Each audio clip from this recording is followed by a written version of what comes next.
Good morning. ప్రభువైన యేసుక్రీస్తు వారి పరిశుద్ధ నామములో అందరికీ శుభములు.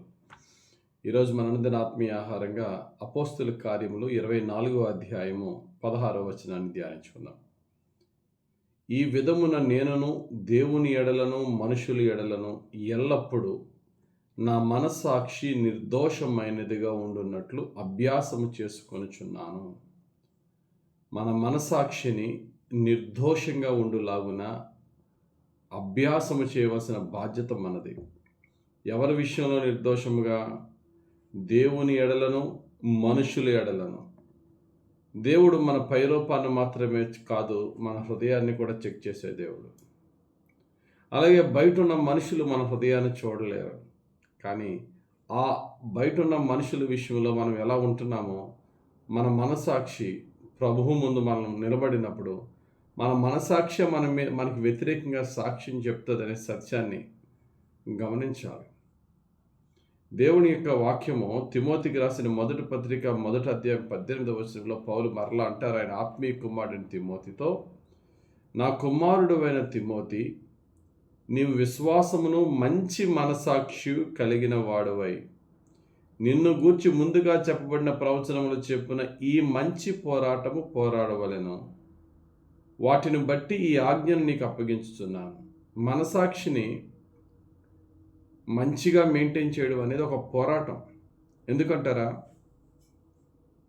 ఎదురయ్యే మనుషులు మనకి ఇబ్బందికరంగాను, చాలా చక్కటి వేషధారణతో పైకొకలాగా లోపలొకలాగా ప్రవర్తిస్తూ ఉంటున్న మనుషులులా కానీ, ఇబ్బందికరమైన మనుషులతో కానీ మన మనసాక్షిని నిర్మలంగా నిర్దోషంగా ఉంచుకుంటూ వాళ్ళతో మంచిగా ఉండడం కష్టమే.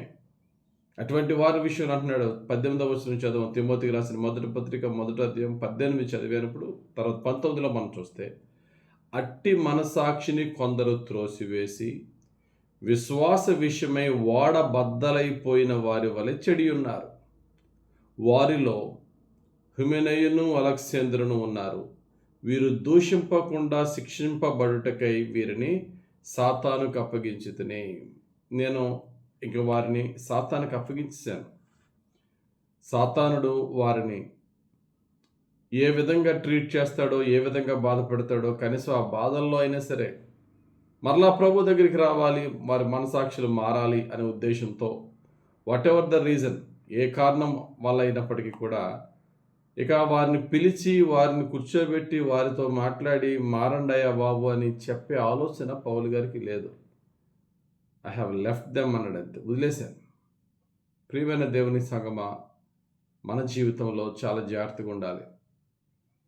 దేవుడు మనసాక్షిని బట్టి తీర్పు తీర్చే దేవుడు అనే సత్యాన్ని మర్చిపోవద్దు. కొరింథీయులకు రాసిన మొదటి పత్రిక 4:5లో 4వ అధ్యాయం 5వ వచనంలో, కాబట్టి సమయం రాక మునుపు, అనగా ప్రభువు వచ్చు వరకు దేనిని గూర్చి తీర్పు తీర్చకుడి. ఆయన అంధకారం మందలి రహస్యములను వెలుగులోనికి తెచ్చి హృదయాలలోని ఆలోచనలను బయలుపరుచున్నప్పుడు ప్రతి వానికిని తగిన మెప్పు దేవుని వల్ల కలుగును. ఎవరికి ఎటువంటి ట్రీట్మెంట్ కావాలని దేవుడేస్తాడు. కాబట్టి మనం తీర్పు తీర్చవలసిన పని లేదు. Leave them.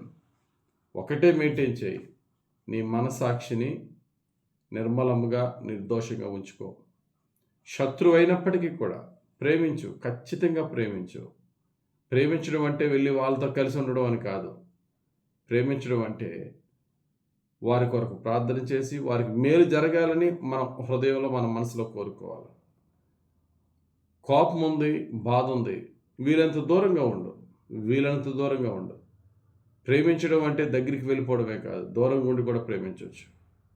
కానీ ప్రభువా, ఎవరి మీద కక్ష, ఎవరి మీద ద్వేషమో, ఎవరి మీద నీకు విరోధకరమైన మాటలు నా నోటి నుండి రాకుండా చేయి ప్రభువా అని దేవుణ్ణి అడుగుతూ, పైనుండి చూస్తున్న దేవునికి, మన చుట్టుపక్కల మనుషులకి కూడా మనం లెక్క చెప్పవలసిన వారం కనుక అందరి విషయంలో మన మనసాక్షిని క్లియర్గా ఉంచుకుందాం, క్లీన్గా ఉంచుకుందాం. తద్వారా దేవుని ద్వారా ఫలాన్ని పొందుకుందాం. ఎవరి మీద ఎటువంటి ద్వేషము కానీ, ఎటువంటి దురుద్దేశము కానీ, హానికరమైన మాటలు, తలపులు, ఉద్దేశాలే కానీ మనలో ఉండకుండా మన హృదయాన్ని కాపాడుకోగలిగితే దేవుని దీవెనలు పొందుకుంటాం. దేవుడు తన పరిశుద్ధ వాక్యం మన జీవితంలో నెరవేర్చునుగాక. ఆమేన్. పరిశుద్ధుడా, ప్రేమ కలిగిన తండ్రి, ధ్యానించిన వాక్య ప్రకారం మా మనసాక్షులను, మా మనసులను నీకు ప్రీతికరంగా తీర్చిదిద్దమని, మా మనస్సులు తండ్రి నిర్మలముగా నిర్దోషంగా ఉండే భాగ్యము దయచేయమని, నీ విషయంలోనూ మనుషుల విషయంలోనూ అయా నీవు సమస్త హృదయాంతరంగ రహస్యాలను బయటికి తీసుకుని విమర్శించే సమయంలో నీ దృష్టికి అంగీకారంగా జీవించే భాగ్యం మాకు ఇప్పుడు ఎల్లప్పుడూ దయచేయమని యేసుక్రీస్తు వారి పరిశుద్ధ నామములో ప్రార్థించి వేడుకొనుచున్నాం తండ్రి. ఆమేన్. తండ్రి యొక్కయు, కుమారుని యొక్కయు, పరిశుద్ధాత్మదేవుని అభిషేకం మనపై దిగివచ్చి మనను సర్వసత్యములోనికి నడిపించి దీవించును గాక. ఆమేన్. ఆమేన్. ఆమేన్. God bless you. Have a very blessed day.